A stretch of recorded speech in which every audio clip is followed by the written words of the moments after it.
Hola, te comparto esta excelente entrevista con el original Shark Tank guy que se llama Kevin Harrington.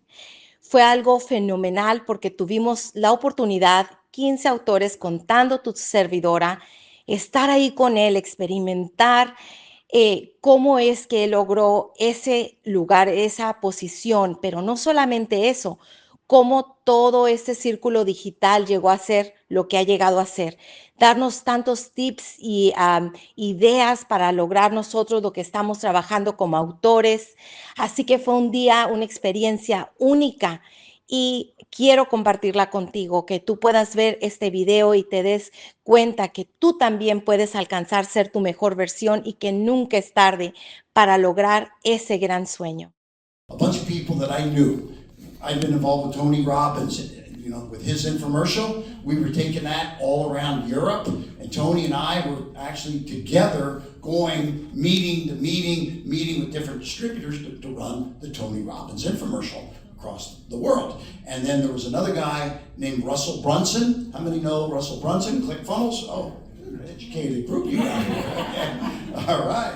Yeah, because the other day I was at the Raymond James Stadium. How many know Russell Brunson? And like two people. And there was, wow. Quite a few people there. But anyway, I called Russell because Russell reminded me of myself when I first started as seen on TV. He was now the start of this digital revolution and ClickFunnels, creating funnels, etc. And so Russell said, Kevin, he says, I'll meet with you and let's huddle. And I did. So I had a one-on-one with Russell, and he's like, look, at TV, millions of people see it, but if they don't respond, and most people don't, you don't have any chance of, you get no information. But some people would call our number, but they wouldn't order, and we didn't capture that information. So, but with digital, when they come to a website with pixels, you're capturing who they are so you can communicate with them. So this was like, wow, that'd be like,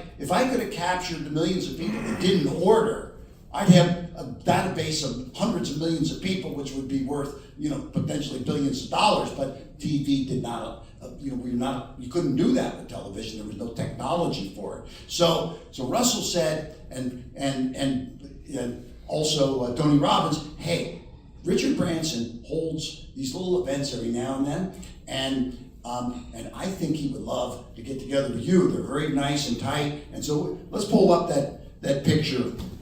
He invited me down. Richard invited me down because of these guys. They knew him, and so here I was. It was Halloween, and Richard's like, "Hey, we're gonna get festive. We got a big party tonight."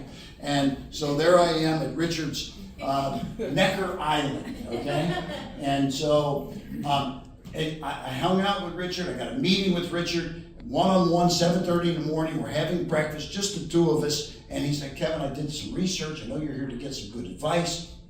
You've done an amazing job with that As Seen on TV business. You built Tony Little's brand, and you Billy Mays, and you did the Juicer, George Foreman, all these things that you've done. But at the end of the day, you may not like this, but you've screwed up. And I said, well, what do you mean? What did I do wrong? I said, we did $6 billion in sales. We had public companies, we had exits, et cetera. He says, okay, so now you just sold your company, and you did that Tony Little stuff for years and years and years.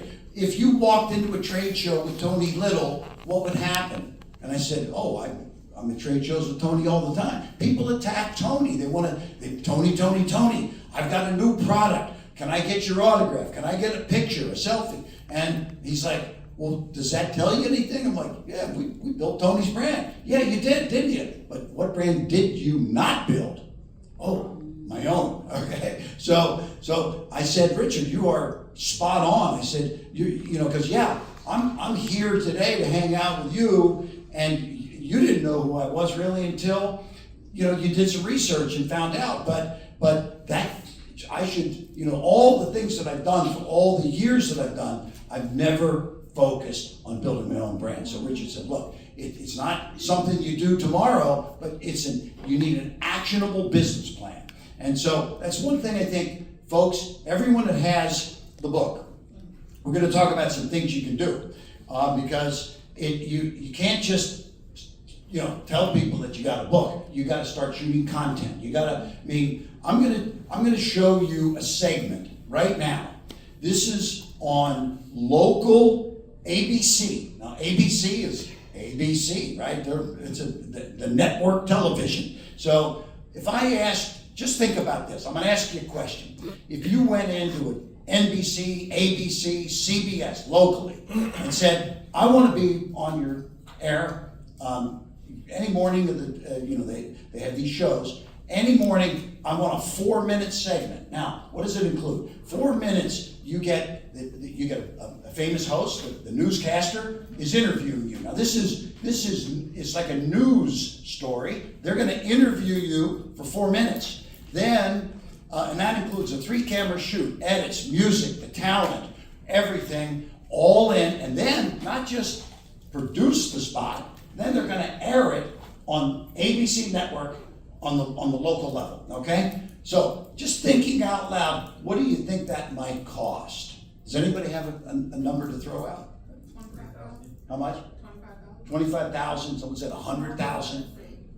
Okay. So I'm going to show you a segment, and this is a client of ours, just like everyone here is a client and partner with ourselves and them. Watch this segment. It's Tampa Bay's Morning Blend, and we're not going to watch it all, but it's 4 minutes. This is a group that came to us, how long ago, In a perfect world. Brandon? They came to us? November? Yeah, they pitched us that Okay, event. so from November to today, and this has already happened, okay? So let's just watch a minute or so. They're in the toilet business. Itself, it's magic.